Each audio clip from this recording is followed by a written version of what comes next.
What's up, everybody? Welcome back to another Headspace podcast in the evening, night time. As you can see, it's a little bit dark here, but I rearranged the setup a little bit, so I've got like the light here, so it's going to be nicer on my face, and I can just kind of chill here and do what I got to do. So let me know if this works a little bit better and kind of helps with the lighting, and maybe it'll be a little bit more presentable. So my name is Chris Chrome. I'll be your host for today on this Headspace Podcast Review, episode 162. This week I decided to go with somebody I've never actually heard of before. His name is Thundercat, and we are doing his new project, It Is What It Is. Again, the artist I am reviewing is Thundercat, and his new project is called It Is What It Is. Welcome back to the Headspace Podcast, episode 162. Again, I am your host, Chris Chrome. Welcome. Guys, I hope everybody's doing well with the quarantine and self-isolation. I want to touch upon this quickly. I know that there's a lot of shit going on, and there's like just a lot of information, and there's a lot of things that are just happening very quickly and very rapidly. I myself am not too in tune with what's actually really going on. I've got my beautiful, lovely girlfriend who was helping me out and keeping me up to date with all the news, so thank you so much to her. Shout out to her. But guys, just really, again, try to find the proper information and just keep up to date. Please be safe and do the best that you can to organize, just the safest tactics and the safest strategies for right now. I know it's very scary and very fearful, but we all together are going to get through this, and we're all going to make it out of this, hopefully, if we can just, find some type of common ground in what we can do to move forward with this. I just realized you guys may not actually be able to see my Twitter name. I apologize. It's Chris Chrome 93. I'm going to make sure to edit that in the next video and make sure there's changes. With that, welcome back to the Headspace Podcast. I'm going to just jump right into it. So what I do here is I'm going to review the album track by track. I'm going to give you my thoughts and opinions and what I feel with it, pick out some lyrics that I really enjoyed, and kind of just dive into the journey and adventure of who Thundercat is. Like I said, just to give you a little context on where I know him from, because what I do here is also trying to go on this journey to understand hip-hop, and I want to make sure that I kind of understand a lot more of who I am but really reviewing, and just the projects we get. So a lot of you who are going to click on this video have probably been following Thundercat since the beginning, or since he's been really popping. I know absolutely nothing about him. I didn't even know he was a thing for a while, and then I kind of felt stupid once I realized I actually heard about him on To Pimp a Butterfly, the Kendrick Lamar album. He was featured on some of those tracks, but I guess it's just because it was so long ago that I reviewed that project that I was kind of just, I didn't remember or whatnot. And he doesn't really seem to be an artist that's really popping in a lot of the mainstream stuff that I just watch in terms of podcasts, and a lot of just the things that I am interested in watching too. So that could be it as well. But for this week, there didn't seem to be a lot of big artists or anybody that I particularly care about who dropped a project, except for AK the Savior, who I've been actually interested in wanting to see his project, the collaboration between him and a Japanese artist. Also, it's funny because I realized that Thundercat as well also released this project in a Japanese release too. So there's like two additions to this project. There's the English version and then I guess the Japanese version. So that's pretty interesting. And because of that as well, I wanted to, I'm going to be making a second video tomorrow about the new AK the Savior featuring, I forget his name, I'll do it on the review, called Flatbush Yen. It's a project, it's 20 minutes long. I'm going to do it tomorrow as like a special bonus. As well, this project is also about 37 minutes long, and I'm going to just do one part. Usually we do two parts here, but for this project, when I went through it and I really kind of got a glimpse and kind of an idea of what we're going to be getting, I realized that a lot of these songs are very short, so I'm going to probably be able to do all 15 tracks on this video, so please stay tuned and, really just kind of let me know how you feel about this. Again, I know absolutely nothing about Thundercat, so don't really have much to say about where I know him from, besides the fact, like I addressed, that I was introduced to him, I guess, on To Pimp a Butterfly from Kendrick Lamar. So with that, I'm just going to kind of get into it. Thank you so much for clicking on this video, and if you like what you see and you want to join into the conversations down below with the comments, hit me up, let me know what's going on, and as well, you can hit the like button, subscribe if you want. I'm going to try and see if that works. If you don't like it, I'll stop automatically. Thank you for letting me know. And as well, I want to try to build a community here, and I just want to have a conversation, and please let me know if I butcher or ruin anything about these songs. If I don't know anything, I'm completely ignorant and just I don't even know anything about what I'm going to get here. I went into this album completely blind, actually, just to kind of get into the album. Well, actually, before that, I want to say thank you so much to the Patreons, Ismail Gadamsi, Chris Prado, DJ Black Hurricane, Jonathan Barnes, and Scribble, and Linda Williams. Thank you so much for everything you guys do. They follow us on Patreon. I'll definitely talk about it more at the end of the album, at the end of the review, but thank you so much for everything you do. You guys help us out so much, and we really do greatly appreciate it. So to kind of jump into the album review now, the album cover is really interesting, but I want to just talk about the name Thundercat. That is literally the only reason why I picked this album, was his name. I think it was just more interesting from a lot of the names I saw on some of the releases, and just the Genius track list when you look it up. I don't know, a lot of the names didn't really like stick with me. I feel like when you have a right name and it's very interesting, something that stands out, you know, it really kind of captures the attention of people. So having a good rapper name is also something that's, I think, should be talked about, and something that really should be kind of out there nowadays to really grasp like the idea of, like, I guess, your branding and who you are. To say all that, I did really like the name Thundercat. It kind of reminded me of the old Thundercats, or the Thunderbirds, I guess it's called, show. There's probably a show called Thundercat or something like that, but it just has this like cartoony sound to it. It's got this like weird funky sound to it, and it already kind of gives me this idea that I'm going to be getting a lot of weird funkiness and a lot of just vibes just with the name. So that's why I went and picked this album review. It's something that I just wanted to really dive into some new music and hear something different, so that was that. For the album cover, it kind of seems like it's just him in a very shaded, dark type of atmosphere. It looks like very painful a little bit, in a very hurtful type of way. I think we're going to get some personal stories. We're going to get some experiences and some pain that he's going to be telling us. Definitely some emotion, because I can kind of feel like he's trying to I feel like he's like dealing with just dread and pain, and that's what he's kind of trying to show through the album cover. So it's very, very interesting as one. The thing though is that it is very dark, which I think represents like a lot of what we're going to be getting from the album in terms of just like the type of context and the lyrics we might be getting, or the content I meant to say.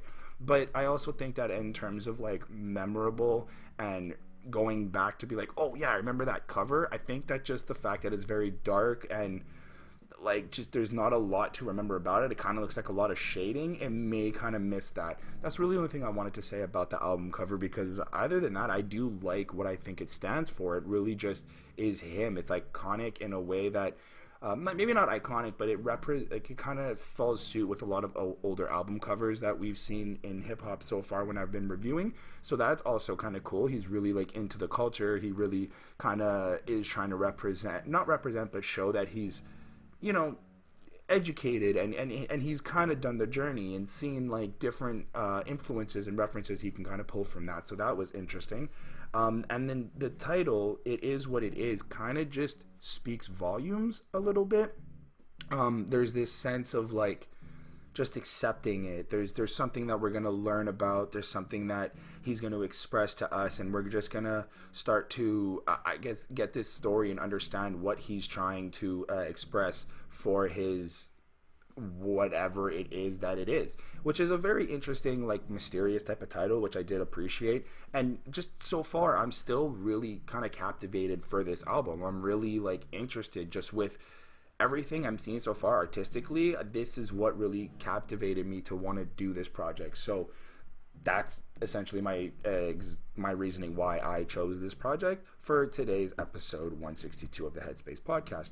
So with that, let's just jump right into it. I want to definitely start this. Like I said, it's 15 tracks, but it's actually not that long. So you're gonna see that I might be skimming through it, but literally, if you listen to this album and you really look at the track list and how long these songs are, they're not there's not a lot of density or a lot of meat, but you'll notice throughout the album why I think this is actually really great and why I think this is a spectacular project, because of the fact that there's a lot of sounds and a lot of just music production that is extremely stellar, I feel like, on this project. So there's more of a sense of a vibe.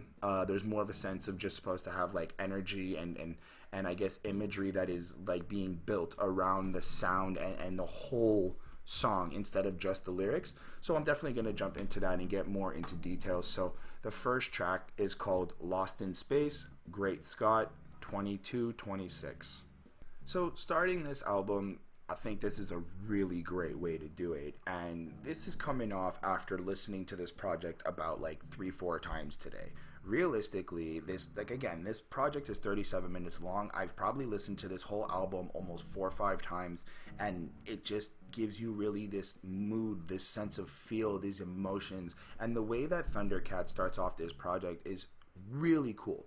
Like, it's so polite in a sense. It's so just respectful in a way of how he's like addressing and kind of how he questions. It's really well writing. So he starts off this, it's really short. It's 1 minute and 22 seconds long. And it's literally just what it is. It's an intro to kind of give you an idea of where we're going to be going on this project and what we're going to be getting from Thundercat. So it goes, hi, hello, is anybody there? Let me know if you can hear me. It feels so cold and so alone. Just need some sort of sun. And I know. So far, it really feels like he's kind of reaching out, looking for some help. Kind of feels, clearly he's stating that he's alone and he wants to, I guess, find some type of happiness, some type of emotion to feel better about himself. So it's like kind of giving you this idea that he's broken and that we're going to get some pain, some real raw emotion, which is really cool. And just the way that the beat is going through, and it has this like spacey feel to it. You really feel like you're like lost in space and kind of just floating through this like scenery of like stars and just darkness, and like you can just kind of picture that you're in the universe, just lost and alone and just super cold. And just the way that he goes really slow on this, and the auto tune together really builds it all up as one. And I just think it's super cool. I think it's like the most like really just cool intro I've heard so far. I like how he continues on with, we're not alone, but it's hard to tell. Just let me know so I can go, because I can feel a pulse. Breathe, please breathe. Breathe for me, breathe for me. Is it time to go? Go and start to show somewhere lost in space.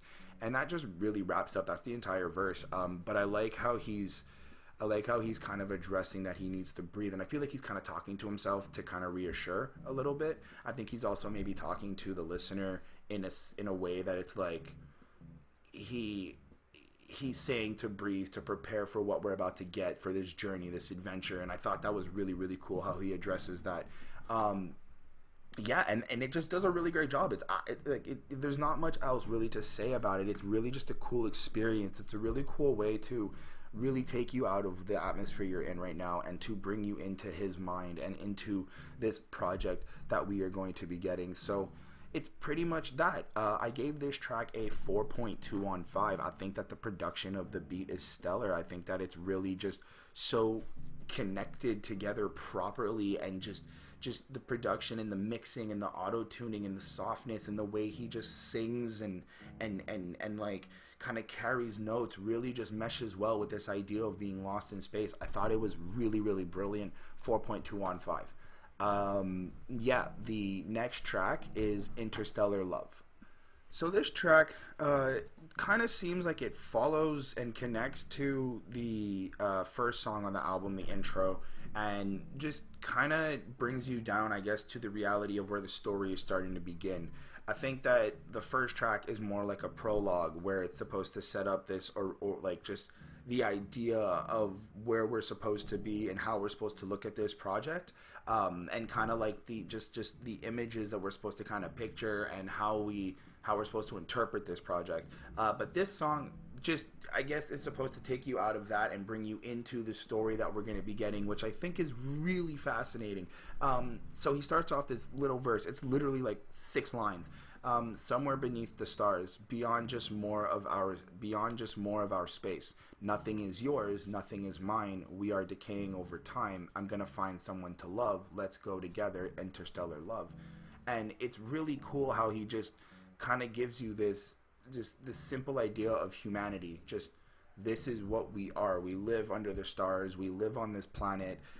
There's so much more beyond what we just think is our space and our personal bubble, that, you know, it just goes. It just, like, there's so much more to learn. And I think that that's actually really, really cool, because it gives this idea, and it gives this idea of where we're supposed to be in terms of, like, this project. And I think that that's really, really interesting. Nothing is yours, nothing is mine. We are decaying over time. I'm gonna find someone to love. Let's go together. Interstellar Love. And it's like he's really just kind of breaking down this like, this is what we're supposed to do as people.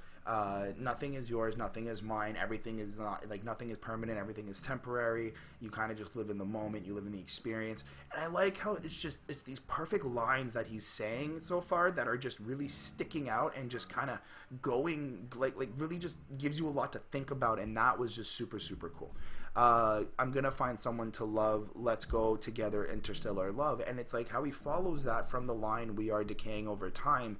It's like he's so scared. I think he's trying to imply that he's scared to die alone, that he needs to find somebody to love. And this is kind of making me think that we're going to get a really crazy love story. Now, the fact is, I love jazz music. I am starting to think that I love jazz music so much, and I really want to just get into my jazz bag at one point and really just dive into that, because the way that this has this loungy jazz-influenced techno feel to it is so crazy. It makes me so happy. There's like this positive energy that just flows through the way that, like, the saxophone and the way that the pianos are meshing together. It's so nice. And it's like the saxophone has its own voice and its own sound to it, that, like, the way they mixed it together, it's really, like, prominent in the instrumental, as well as you hear the drums and everything picking up and all this stuff. You can still hear that saxophone. And I know I'm, like, making a big emphasis about it, but it's one of the nicest sounds on this track alone. Just the way they made it all connect together. Yeah, it's really cool. So right now, what I feel is like we're gonna get a love story, a spacey type of love story with a lot of space theme sounds experience this, but also the story is supposed to be a love story, which is going to be really cool. We get an outro that goes Interstellar Love, and it just really ends like that. I gave this song a 4.3 on 5. Again, I'm not actually too sure why it's like an additional track. I think he could have just made it one track together, but I still think it's awesome. But also, I want to say a lot of this project kind of feels like one big playlist. Like, you never really know when something stops or something starts. It just kind of flows very nicely together. The way they connected every track, it just goes and goes and goes, and it's really digestible. It's not like it's hard to intake. It's really just one quick 37 minutes, and you just kind of go at it. It's really a vibe. So I gave this song a 4.3 on 5. I thought it was really cool the way how he ended what I call the prologue and start the story. I thought that was really interesting. So 4.3 on 5. The next track is I Love Louis Cole, or I think it's Louise. I think it's Louise, since this might be a love story. So yeah, I Love Louise Cole featuring Louise Cole, or Louis Cole. I'm not sure. We'll figure it out. So far, I am not upset at what we are getting. This is spectacular. The energy and the vibe through the music that we've been getting so far is amazing. It's just the production on this, and I want to note, Thundercat produced every song on this album. So as far as I'm concerned, and from what I see on Genius, as well as Flying Lotus, and the way that they collab together is just crazy. They've got this insane way of having like this hip hop sound to it, but this techno spacey jazz feel that just keeps consistent with the theme of space. It's amazing. It's absolutely amazing. Now, this track kind of sets up the story of like where we get to the interaction of, I think, the relationship and just how this starts to build, and kind of get the description of the characters and where we're starting. So Thundercat starts off right away in verse 1 after a nice build-up. I want to say that there's a nice build-up the way this song starts, and it creeps up into the drums, and as the drums start, Thundercat just comes right in, and you know, it's like he's got just this weird type of spontaneous energy, but at the same time there's also this disconnection and this, like, I want to say depression, but that seems like so heavy. Just more of this pain. Like, it's just, you can hear this, like, this want to be happy, but at the same time there's like this type of pain and suffering. So he starts off, let me say good morning, my friend. About last night, I don't know how it ended. I can't find my phone, I can't find my shoes, but nothing beats being in a party with you. So right now I kind of get this sense that he met somebody. I don't know if this is like a girl or a guy, but it seems like it could just be a general party, and everybody is just having a great time. And I like how he's just starting, like, let me say good morning, my friend. About last night, I don't know how it ended. And it's just, it feels like it's so polite and just so calming, and it doesn't seem like it's rushed or has to be like so aggressive. Like, he's just very in the zone, and it's so smooth, as well as bringing in all that like high energy space drumming, and it's all like boppity, and you want to like get all up, get all dancey and movie. It's still just presented so smoothly. I can't find my phone, I can't find my shoes, but nothing beats being in a party with you. So it seems like he's kind of showing some social interactions, kind of how like he likes having fun. He doesn't really care if he lost a couple of things, but he just wants to enjoy life and have it all there. Then we get into the chorus, let's do it all again, let's do it again, let's do it all again, let's do it again. And he just more emphasis on wanting to just enjoy life and have fun, and that's kind of where he was at the time. Now, then we get into the post-chorus. It's just more fun when you come around, even if I act up. You let me know that I'm not crazy, crazy, crazy. And so far, I'm still, like, I'm getting this sense that he's talking about a woman, and he's kind of, like, falling, and he's feeling emotions, and he feels really good around her. But, like, I'm also just not sure. Like, the fact that he uses friend, we don't really know if this is guy or girl. But anyway, it's very interesting. And then we get into verse 2 where this is where I think it's Lewis Cole, because a guy is singing and he goes, yeah, I remember you were punching my friends, made an oil spill that makes Exxon offended. Then you fell asleep on the laundry in my room, and that is why I love to party with you. And there seems to be this, like, I think it's a friend. I think this is supposed to be just a general song about having fun and having a great night, and kind of just building a friendship and just building like social interactions there. So that was actually really cool. And just the storytelling, like how Lewis Cole kind of explains, like, yeah, you were punching my friends, and this was like all the chaos that you created. I really enjoyed that. Like, that's the type of person I want to chill with, and this is why I love partying with you, because you didn't even care. Like, you just fell asleep on the laundry in my room. Like, you were just comfortable and just really open-minded and normal. So that was interesting. Thundercat comes in again, let's do it again, let's do it again. And then he has the break where it's let's do it again, let's do it again. And then he has verse 3, when you're around, you know what to say, you brighten my day, I feel that it's crazy when you were around, when you're around. Now it's like, still, I don't know what is actually happening. Maybe this is like a relationship about like his love relationship with dudes, or maybe he's got this love relationship with women, but this seems to just be like his really emotional openness with like a friendship that I'm kind of seeing here. So that was something that I did appreciate and was really cool. But what's really, really awesome about this song is more the music. A lot of this album I feel is based on just the music production of it, and the emotions that the music brings, and just the effect that the music has on what he's saying and how he's saying it, with the auto-tune and just with the different types of sounds and the plays that they use on his voice. It's just really, really crazy. But this song is really just kind of seems like it's a party that kind of went down, and they made a little bit of a friendship. So it's very positive, very happy, and I like that type of energy that he's bringing to that. So that was super cool. Again, I know I feel like I'm spinning right through it, but really these songs are very, very short, and they're like, I'm done. Like, the track is done. I just finished verse 3. So it's a really short project, but when you listen to it, it feels longer than it's supposed to be, but it's because you're in this mood, you're in this type of zone, that you're just taken away from all the production that's on this project, and just the way that the sounds hold you is great.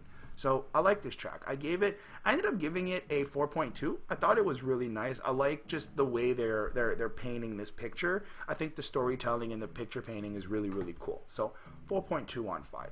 The next track is Black Qualls, featuring Childish, Gambino, Steve Arrington, and Steve Lacy. This song kind of makes me feel like it has this Motown-y type of mellow, funky feel to it. It's got this like really nice drum loop that has these nice snares that are placed properly into it that just keep going up and down and just bopping with it, which is really nice. And the way that Thundercat kind of seems to have this love for like old school sounding music is just so nice. How he's got this modern type of flip on it with the current drum beats and stuff like that, as well as sounding like the old school, which I thought was really cool. Verse 1, we got Thundercat coming in, setting the context of the song with Steve Lacy. Thundercat kind of spits the lyrics, and then Steve Lacy seems to do the ad-libs in the back of carrying the last word and going on to just kind of act as this like continuation of feeling, which I thought was really, really dope. So Thundercat comes in and goes, I just bought a crib on top of the hill, and I bought a brand new ride. Am I keeping it real? There's nothing wrong if you got it. I'm not living in fear. I'm just being honest. And I like how he's kind of addressing that, like, he's now, I feel like he's talking about some materialistic stuff. He's trying to address that, like, I've done certain things in my life to achieve what I'm getting now. And it's not that I'm living in fear of never succeeding or whatnot. I'm just being honest that this is what I got. I'm not trying to show or stunt on anybody. I feel like that's how he's expressing it. He's not trying to really stunt. He's just trying to show, like, I'm appreciative of what I've bought. I feel like that's what he's trying to say here. Then we get into the chorus where he goes, because there's no more living in fear. No more living in fear. If we don't talk about it, then who will? And I'm a little curious of what we are talking about, though, like in terms of living in fear. So we move on to the post-chorus, and we got Steve Arrington and Thundercat, and the post-chorus goes, I know I give a different vibe, yeah, which is interesting because he acknowledges that he's really different, and I watched some of the music videos from him, and this guy stands out, like, absolutely stands out. He does not look like your modern-day rapper. He kind of walks around with, like, really funky clothing, and he's got, like, cat ears that he walks around in, and it's really super fucking weird, but highly respectable, the fact that he's just kind of portraying himself and just being real with himself with what he likes. So it's really awesome. I'm doing what I like. Whoa, whoa, whoa. Then who will? I don't need your cosign because I'm young enough and I'm old enough both at the same time. And I really like how he addresses that he doesn't need to be assigned to anybody. He doesn't need cosign or credibility or validity from anybody because he's able to be young, which I feel like he's addressing that he's still got that kid in him. But he's also able to be old and mature and responsible when it comes to have to be that time. And just showing that division is really, really cool. And I feel like it shows a lot of maturity, like, and a lot of understanding of what, like, there are times for everything. You cannot just act a certain way all the time. As well as keeping that funky flow and that weirdness to this song. It's just great. It's just great. It fits really nicely with this beat. Hey, don't trip on my aggression, baby. Oh, because I can go in different directions. I'm just trying to live my life, do my best. That is all right. Yes, I'm comfortable, and that's what's tight.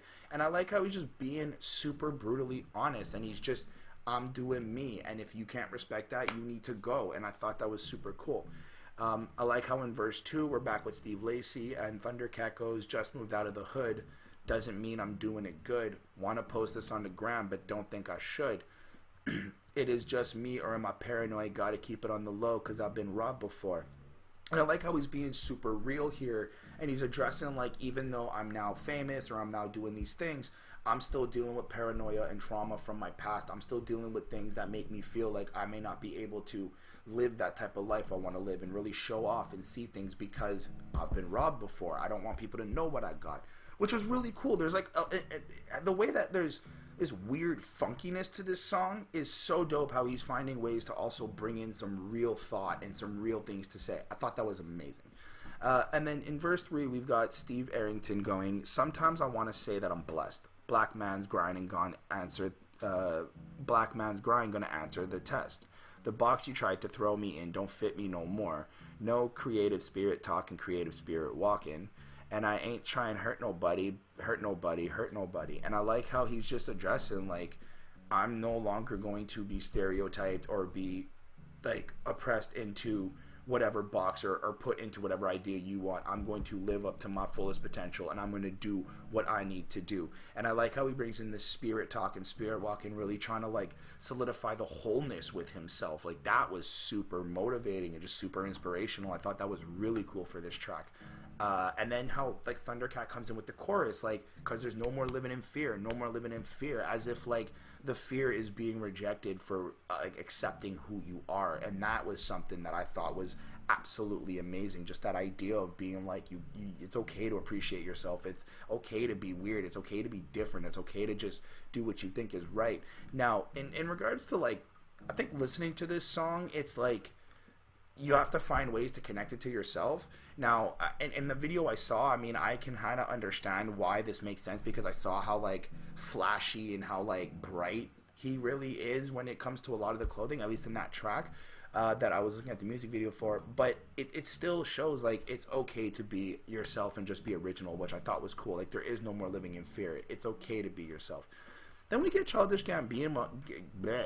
Then we get Childish Gambino, where it's interesting how he kind of addresses something different here. So starts off with, we don't talk, then we don't talk, then we feel safe. And it's like the less we talk, the more we feel safe, because we don't feel judged, we don't feel disrespected, we don't feel attacked, which is very interesting on why we feel attacked when people have opinions or stuff like that. And we should just, it's like we're so scared to hear what other people have to say about it, and we care so much about the presentation that we don't want to actually show it anymore because we're afraid to be judged, which I think is absolutely stupid.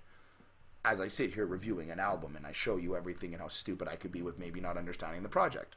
So far, I think I'm getting it, and I love it. Moving on from that, each and one of us with tiny, tiny, tiny screens. I've been running like a soul, whoa, sweating on 'em. Now the beat gon' breathe. But I keep hearing, don't stop, don't stop, don't stop, don't stop. And he repeats it the whole don't stop, don't stop.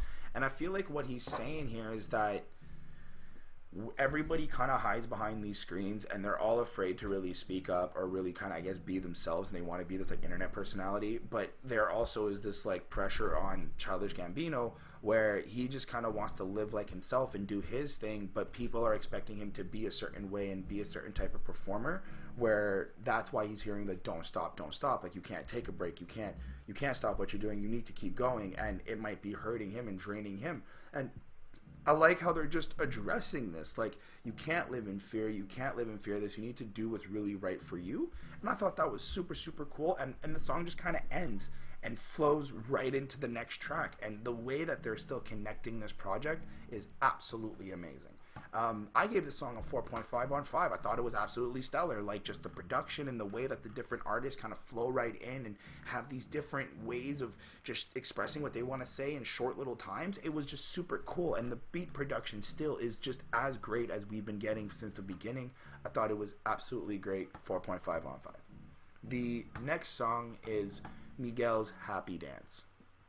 So right off the bat, this beat really just gets you moving and gives you that energy, and it really follows nice with the title, Miguel's Happy Dance, and it really just, it's straightforward. The whole song kind of is just this idea of you need to get up and dance and kind of just give yourself that freedom to be free, be wild, and just feel happy for a moment. But I like how he starts off the verse with "do the fucking happy dance," like it's an order, as if like there's some type of aggressiveness to it. But it's also this idea of like, even when you're really fucking mad, I guess that it's supposed to subside, even though you're probably really mad. Even if you're really, really sad, you can probably be worse. Just have to sink in it for a while. It's okay. It's not going your way. It never was. Don't believe their hype. It's probably all covered in lies. Like, he's following it up with like all these negative things, and then he goes, dance away the pain. Like, even if it hurts, it's always going to hurt the same, and he kind of just continues following along. But I like how he addresses, I should take my own advice, as if he understands that like, it's difficult for him to take the advice that he gives to other people. And then he literally just follows up the verse with more reasons to just do a happy dance. Take your time. Rome wasn't built in a day. It's okay. It's time to dance away your pain. It's alright. Just do the happy dance even if you're not alright. It's okay. Joy inside your pain. That's alright. Sometimes pain, it just fades and then you'll breathe. Just dance. You'll be alright. Keep dancing. And I think that this song does a really, really great job of just reminding you to take a moment in your life and to just dance and really just to feel happy and remind yourself what it is through all the struggles and through all the pain that we're dealing with. And especially in a time right now with like the virus and just how everybody's scared and terrified of what's happening, I think this is a really nice song to be listening to in terms of trying to give you that break and trying to put you in a nice headspace for a moment. So that was really, really, really cool. The song is pretty much straightforward. It's one straight verse. It's about a minute. It's about 2 minutes long because of the tempo and the pace of the way it is, which I also think gives you that time to dance. It's like 2 minutes and 12 seconds, which is enough time to dance a little bit. Just 2 minutes to kind of just get away and kind of make yourself happy and get back to what you were doing on that grind or dealing with whatever problem it was, which I think is the point of this song. So that was really, really cool. I enjoyed it. I thought it was nice. It got me moving. It gives you energy. It's like it's like a break. Like, it's a nice break in the album, and we're only 5 tracks in to just keep that energy that he wants to bring to this project going. And I thought that was really, really, really, really dope. Just do the fucking dance. Even if you start to cry, it's okay. It's okay. Everything will be all right. It's more of this positive reinforcements that I really, really like, especially in the times that we're dealing with. And it's just so nice how, like, it's so interesting how I got gravitated to this album, and a lot of this is really speaking to me, and I think it's amazing. I am really, really, like, fascinated and just, like, amazed by what I am getting at this song. I gave this song a 4.5. Just the fact that it gets you moving, dancing, and the way that he presents it is just really, really cool. And again, the sun will eventually shine. Like, just that positive messaging and just reminding you that everything will be okay is like he's doing that for other people. I feel like he's like trying to give out this message for other people and really doing it for the fans as well as for himself, of course, because this is probably also a thing that he's like talking to himself and just reminding himself to dance and just be free. So that was really, really cool. 4.5 on 5. The next song is House Sway. So this track is 1 minute and 11 seconds. Again, it feels like another break with the album, but this is where I started to think that the project is also based on a lot of the music that we are getting from Thundercat, Flying Lotus, and just everything in terms of this message that he wants to deliver here. So this track kind of got me thinking. It sounds like it's very rapid paced. It sounds like there's this cartoon sound where it's like as if like people are running around and there's like this very busy type of lifestyle, and I feel like that's the point of this track. It's supposed to kind of give you this picture that we're all moving really, really quickly, that we don't slow down, we don't take a break, and it's just this constant like up-paced feel. A lot of this song actually gave me some anxiety at some points because I felt like I wasn't like on time enough, and again, it's only 1 minute and 12 seconds, but just the impact of like how it fucked with me psychologically was very interesting, because it's like for a brief moment I just felt like I was slowed down and I wasn't part of the pack, and it felt like everything around me was just going really, really fast. And I think that's the part of this song, like where you're supposed to feel like you're kind of stuck and everything's moving fast around you, and all you can hear is the yo, a, yo. And in the way that he says the a and the yo, it kind of feels like it's conversations of people, like just like the highs and the hellos and how people address each other on the street as you're kind of just there watching life happen.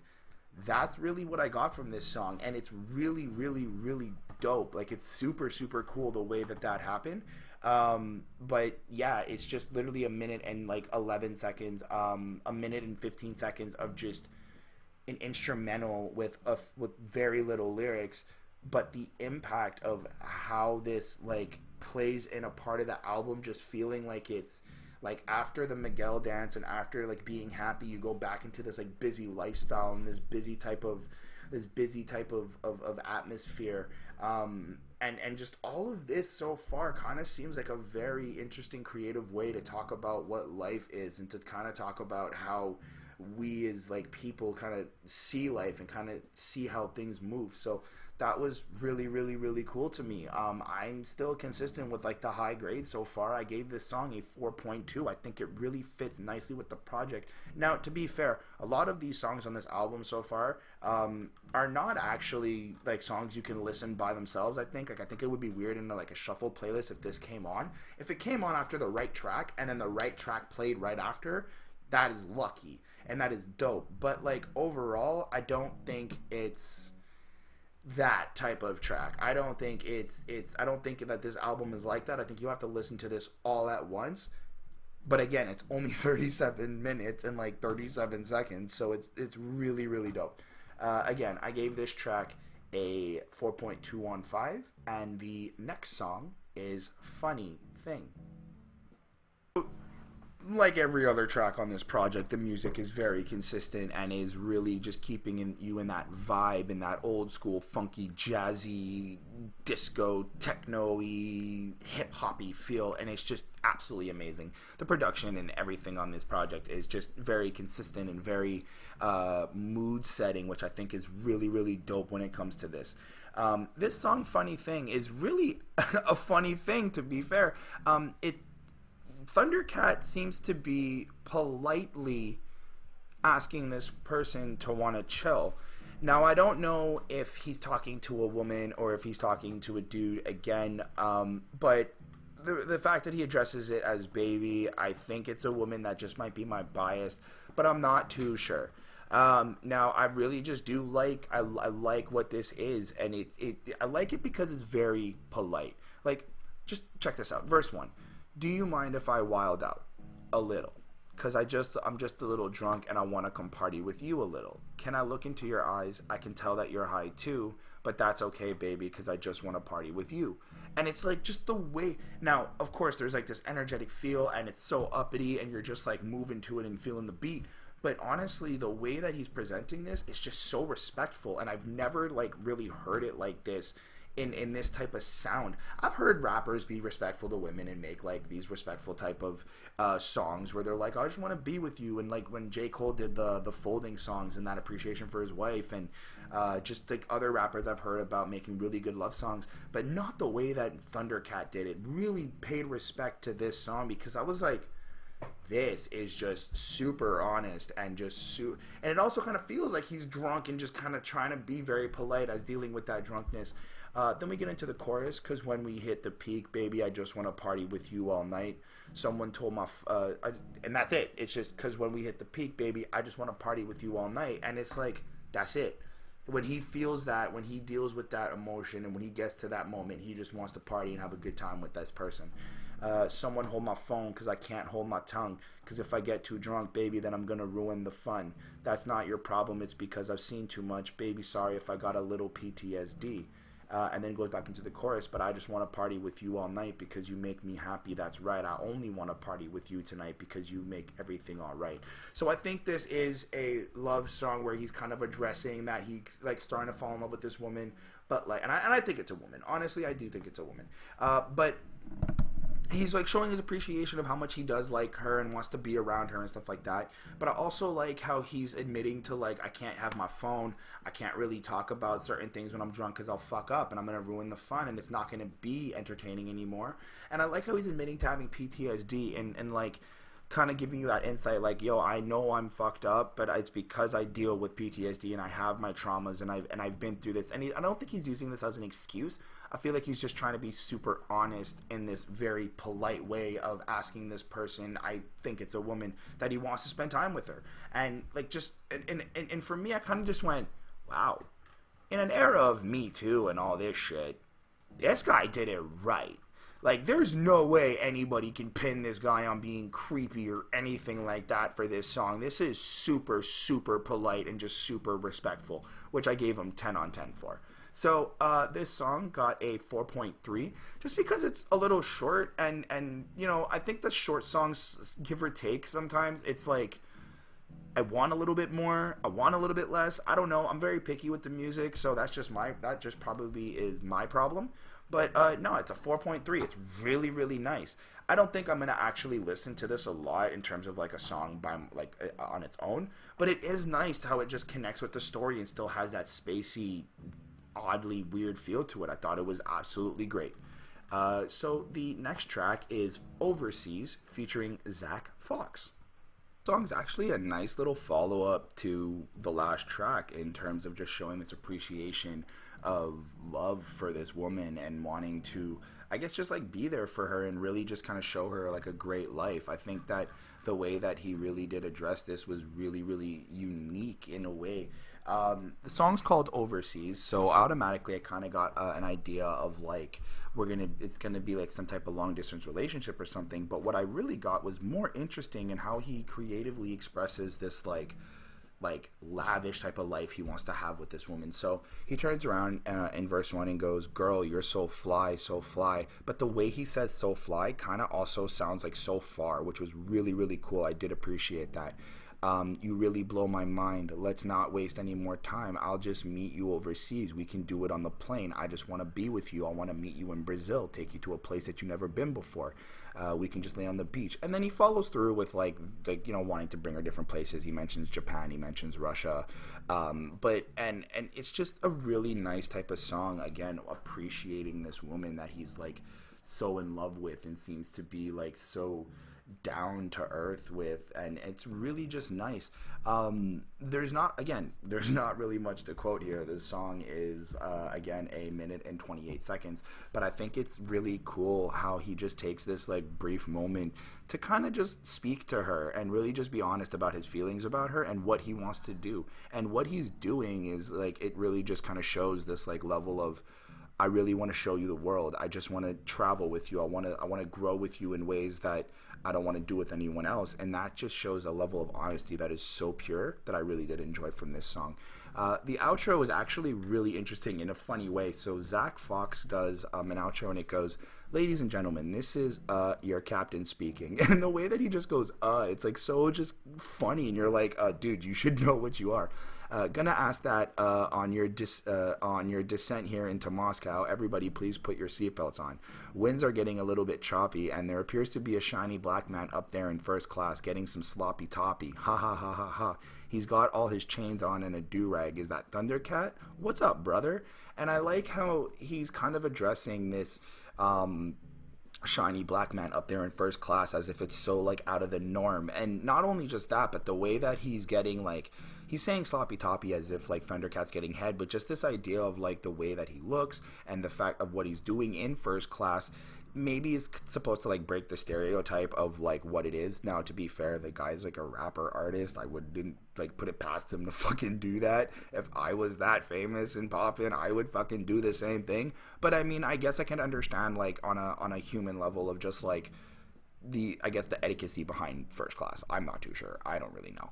But I thought this was super cool. I thought it had a really nice like just connection to the last track on how like he wants to really just show her everything and really just kind of be with her on like levels that are just so out there. And I thought that was super cool. This track got a 4.3 on 5. The next song, I don't know what the fuck was that, but the next track is Dragonball Durag. So so this music video, first off, is absolutely fucking hilarious. The way Thundercat just does his thing is so fucking cringy and creepy and weird, but it has this like funny comedic sense to it, so I thought it was absolutely hilarious. The point of this track, I don't get it. I feel like there is this idea like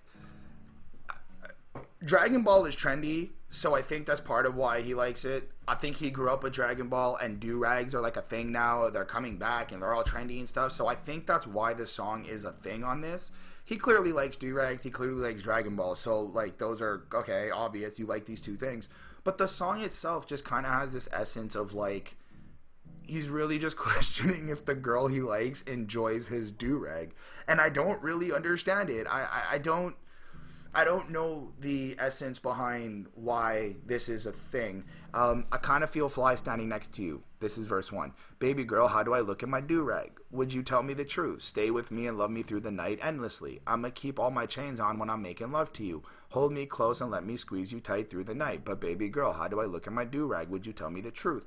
And I'm like, I get again how there's this lovely romanticness to it, how he's trying to just really prove to her that he wants to be with her and stuff, but I don't understand the consistent need to give a fuck about his do-rag. And I think that's just because I'm either uncultured, I don't know, I'm ignorant to the do-rag culture, which I'm gonna admit I absolutely am. I don't rock one, I don't wear one, it's not something I ever do. I like them. I like people. I see people wear them a lot, and I like the way they look and the different types of styles and stuff like that. It's just not for me, clearly.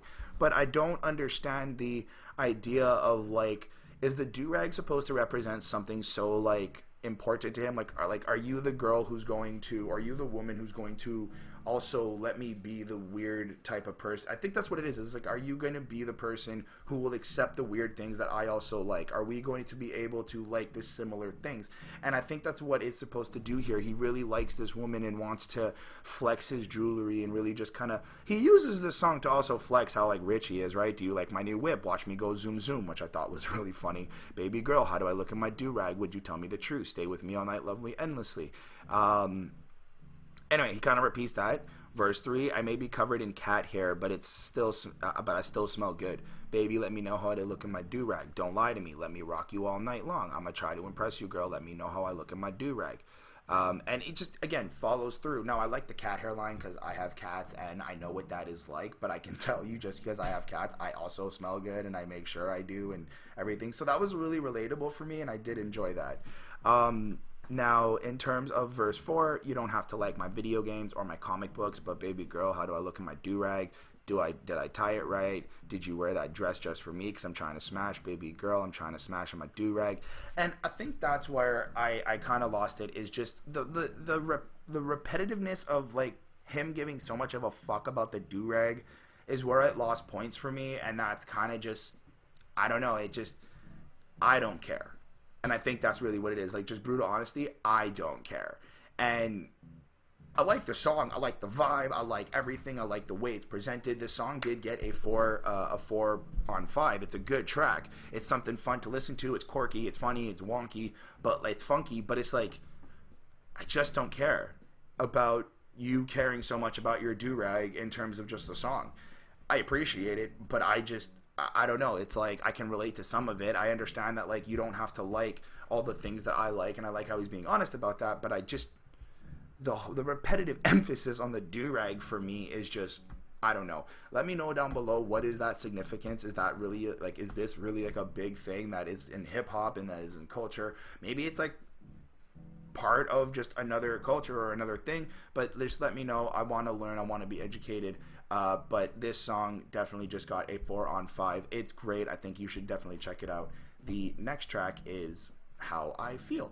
Here we have another song that kind of, for me, sounds like it's just a paying respect or paying homage to the instrumental, letting Flying Lotus and Thundercat kind of just flex their skills on the instrumental, because literally all he says is oh, oh, oh, oh, oh, oh, oh, oh, oh. It's very nice. It's got, like, this female background into it, and it's really, really nice and soft. But it's really just the whole thing. This song, again, is like a minute something. It's really short, but he also follows up with How I Feel. Is this real? Is this real? Is this real? And that's really just the song. Like, that's really just what this is. And there is supposed to be, like, an effect to it. I like the questioning. I like how he's, like, questioning the reality of what's really happening around him. He's kind of lost still in his days. He maybe has dealing with some type of trust issue.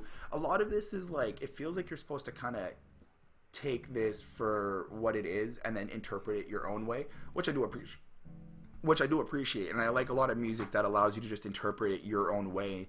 A lot of music lets you do that, but some of it also has, like, a direct message that they're trying to get across. This song, again, does what it does. It is a nice part of the album. I did give it a 4 on 5. It's pretty straightforward. There isn't much to it besides How I Feel. Is this real? Is this real? Is this real? Overall, 4 on 5. And the next track is King of the Hill. This song is kind of where, like, I guess, I started to think that maybe the last track was like a setup for this song, because I guess the mood kind of changes. This song is a nice depiction of being like the king in the castle, and kind of feeling like you're the almighty power, the all man, and you're not really paying attention to what's actually happening around you. And I think this is like addressing the relationship and kind of where things start to get bad. So he starts off with an intro going love, love, love, love, love, love. And already you're like, okay, this is going to be about love. This is clearly something that's happening in the relationship. And he goes, you say you ain't got time for games, no more games. But the world got time for games with you. Play your own, playing with your money and your heart. Just admit you don't know what to do. I've seen a lot of things come and go, a lot of pimps and tons of hoes. How this ends, we will never know. And I'm not actually sure what he's saying here, but it sounds like we're all tired. Like he's tired of playing these games, or the person that he's talking to is tired of playing these games, but he also knows that like he's seen a lot of things. He's seen kind of how life goes, and I'm probably not interpreting this properly, but it's just, it kind of seems like he's also breaking down life and kind of his atmosphere and what he sees around him. He goes, a king in his castle, a king of the hill, wasting his time chasing cheap thrills. He knows it's going to cost him God knows how much. And I feel like he's trying to address here that like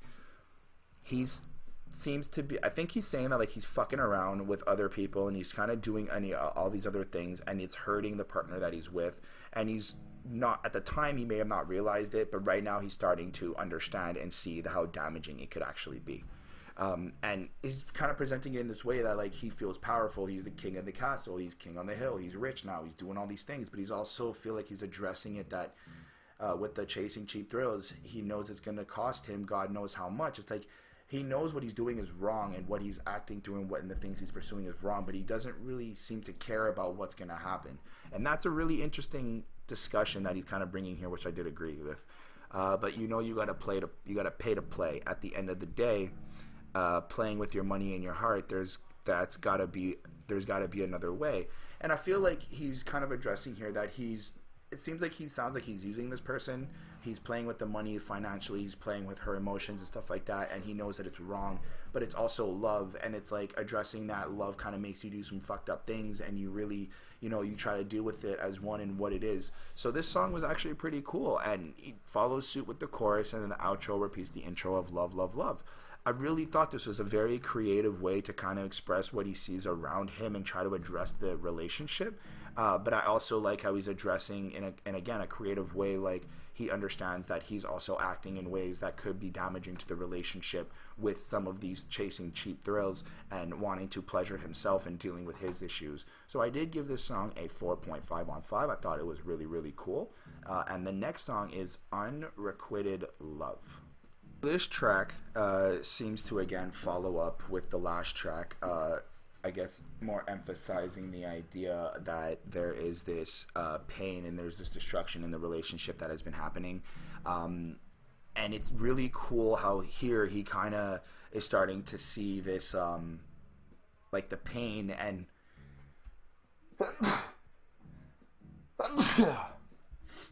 the pain and you're starting to get more of this brutal honesty of the pain and the hurt that he's dealing with. So verse 1, he starts off with lost in the flames of love, unrequited love, time won't always heal, and it's eats at my mind because you're the one that got away. So right now I see that she left him. He's starting to deal with that. She's trying to make sure that he kind of gets through this, and this seems to be the part where he's really expressing how he deals with this pain and he deals with the loss of losing this person. I've been searching high and low, wondering where my feelings go. Nothing feels the same because there's no one like you, no one like you. And even though you're far away, even if my time decays, nothing feels quite the same. You're the one that got away. Unquitted love. And you're feeling like he's really sad. He really feels upset about what happened. He really is hurt that it seems like he fucked up. But I guess there's also this understanding that he knows he made a mistake, and he's gonna have to deal with it. With that honesty and that sense of maturity is really, really cool, which is what he's dealing with here. In verse 2, we get more of this personal feel of how he feels. Sometimes I feel alone, tried to hold my breath somewhere deep in space, and I felt like you understood what it truly means to be in love. And I feel like this is some sort of presentation of how he resents this person. Like he's kind of dealing with resent now because he's trying to make himself feel better. He's trying to make himself feel like he wasn't in the wrong. So he kind of questions if she really knew what true love was, but it's really, really cool just the way that he's kind of expressing all these emotions. I really did enjoy that. And then we get back into the chorus. Baby, you're the one that got away. This is what it feels like to have regrets. Is it what it is what it is? Now I'm wide open. It's so hard to focus. Now at the end, I guess you'll always be the one that got away. And it's just like this very soft, painful type of song that really expresses this idea of like pain and dread, and that was just super, super cool. Yeah, I gave this song a 4.2 on 5. I thought it really is continuing with that story and just giving you more of this depth and this funky thrill of an adventure that we're getting. So yeah, 4.2 on 5. The next track is Fair Chance featuring Lil B and Dolla. This track was actually pretty cool. Thundercat doesn't actually have a verse on this. He does the chorus, but it seems to be like, for me, I feel like both Dolla and Lil B kind of play two different roles in, I guess, expressing the way that Thundercat is feeling about the relationship and kind of how he's dealing with emotions. Because it starts off with the chorus, I'll keep holding you down even though you're not around, so hard to get over it. I've tried to get under it, stuck in between, it is what it is.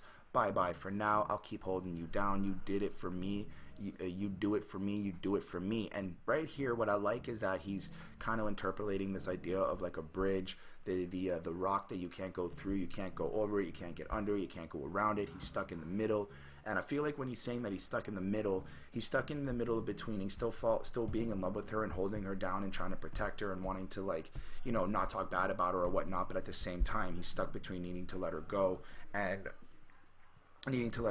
make sure that he can be okay. Now, Dolla comes in, and I know I've shit on Dolla before, and I've made some stupid remarks and stuff, but here he does a really great job. I think he really fits the narrative of the song. He fits the tone, the idea. Till it you did it for me. You do it for me. You do it for me. And Dolla just comes in. Till it ain't. Things will never be the same. Never be the same again. Everything's so strange. It ain't a game no more. We were just getting lifted yesterday, now we just reminiscing.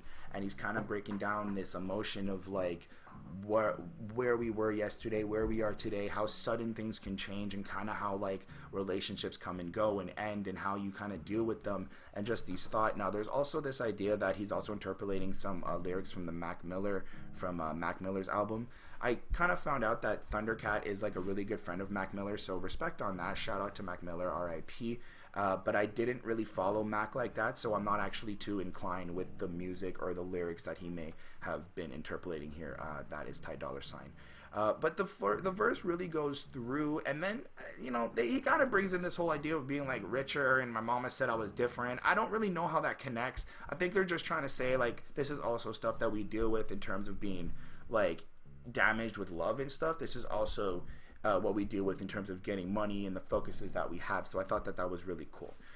Flows right into verse 2, which is Lil B. Lil B goes, my emotions, gotta give me a sip of that potion.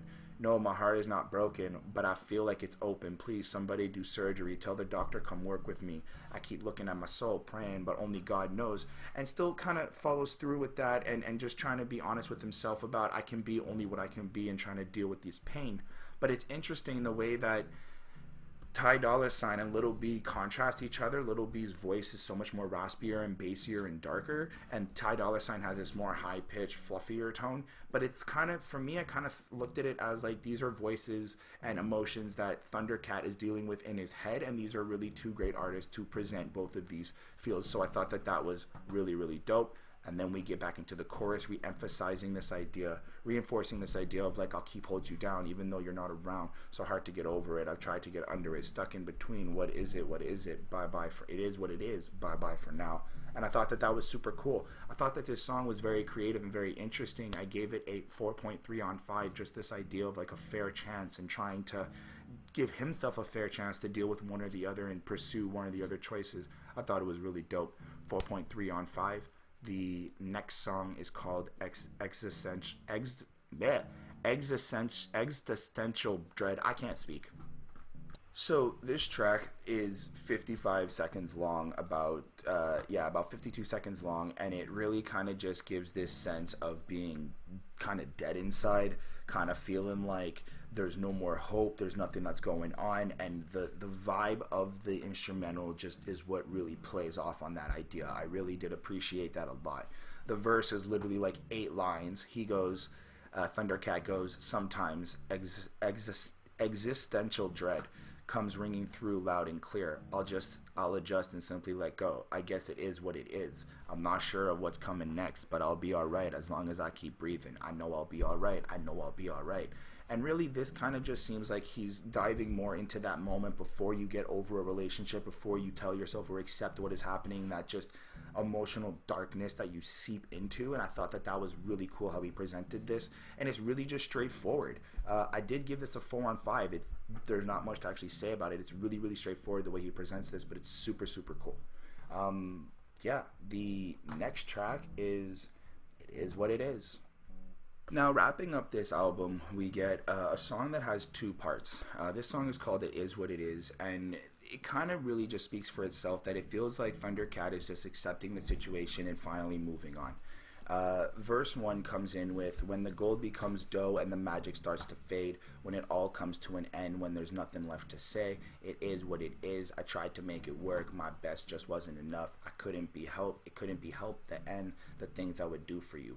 And this is like, I feel like people have gone through this, many people have dealt with this, many people have felt this emotion of just helplessness and kind of just being like, look, it's over, and you kind of just have to pick yourself up and just keep moving forward. This is actually part 1. Part 2 is very interesting, actually, in this song. The song is about 5 minutes. It's the longest song on the album, but I'm going to get to that in a second. Right after that, we get into verse 2. Now, I like how he finishes verse 1 with the things I would do for you, kind of still admitting that he might still have feelings, but he has to learn how to get over that, and I feel like that's what he's kind of saying in this verse right here. Now, after all is said and done, and I'm all alone, and I sit back and reflect from a broken heart, sometimes there's regret. It is what it is. It couldn't be helped. The end. So many things I want to say. This is the end. And I like how here he's just being brutally raw and honest about what is happening and what is really, just that final point where you have to be like, this is the end, and we go. This really finalizes the album in just like, it's done, and it kind of makes sense. Like, the album now is finished. He's told the story. He's really given you that introspectiveness to what he feels. So I thought that was actually really, really dope. Then we get into part 2, where it's literally a 2.5 minute or 3 minute instrumental, but it's like a dedication to Mac Miller. And it says the intro, "Hey Mac, whoa," and just goes into a 3 minute instrumental. Now, the instrumental is very beautiful, don't get me wrong, and it's a nice way to end this project and really just like bring this whole thing to a whole and kind of bring you back to reality, which I did appreciate. I felt like after the instrumental played out and I listened to it and I listened to the whole 5 minutes of this, I felt like it just really did a nice job of kind of just ending off on a smooth note, a nice peaceful note, and just kind of come back to reality. Like, damn, like, that was an experience, that was a journey. And yeah, I thought it was really, really cool. I thought it was nice, the messaging that he's trying to give here in part 1, and just the way he ends part 2 with the instrumental. Really great, really phenomenal. Just the whole project is just one big nice story. Just to finish off the track, I did give this a 4.2 on 5, but to finish up the album and to kind of just wrap it up here, I overall gave this project a 4.2 on 4. I think it was really, really dope, and I think that there's a nice essence of, there's a nice essence of just getting a story from Thundercat, and to be an album of just first review and just really see exactly what it is, and to kind of dive in to what, like, who is Thundercat. I think it's absolutely incredible. The production on this album is absolutely insane and just really, really great. I think it's a really good album to check out. This is something I'm going to be listening to for a while. I really got sucked into the energy and just everything about Thundercat was just so great and so different from the average music, from not the average music, but the general music that I listened to. I thought it was absolutely amazing. I don't really have much more to say besides thank you so much for sticking with me this entire time. I know it's been very long and a very kind of exciting album review, I hope. But honestly, this is such a great project, and I'm so excited to hear more from Thundercat. I'm actually going to go back and listen to some older projects and really just develop an idea of who this guy is. It was absolutely great. I'm going to take this time to say thank you so much to the Patreons: Ismail Gadamsi, Chris Prado, DJ Black Hurricane, Jonathan Barnes, Scribble, and Linda Williams. Thank you so much for everything you guys do for us. They follow us on Patreon. If you guys subscribe to our Patreon, you can definitely get a hand and force our hands to what we do and how we, what albums you want us to review and what we can see. I'm actually really tired now. Again, doing these evening reviews is really draining, but I enjoyed this project. I hope you guys enjoyed this project too. Thank you so much for sticking with me this entire time, and hope to see you the next time it comes around. This was Headspace episode 162. I reviewed Thundercat's new project. It is what it is. The album got a 4.2 on 4. Thank you so much. Hit me up on Twitter. Hit us up in the comments for a discussion or whatnot, and I will see you that's on the next video. I think I'm recording another one tomorrow for a bonus. So have yourselves a great quarantine, and goodbye.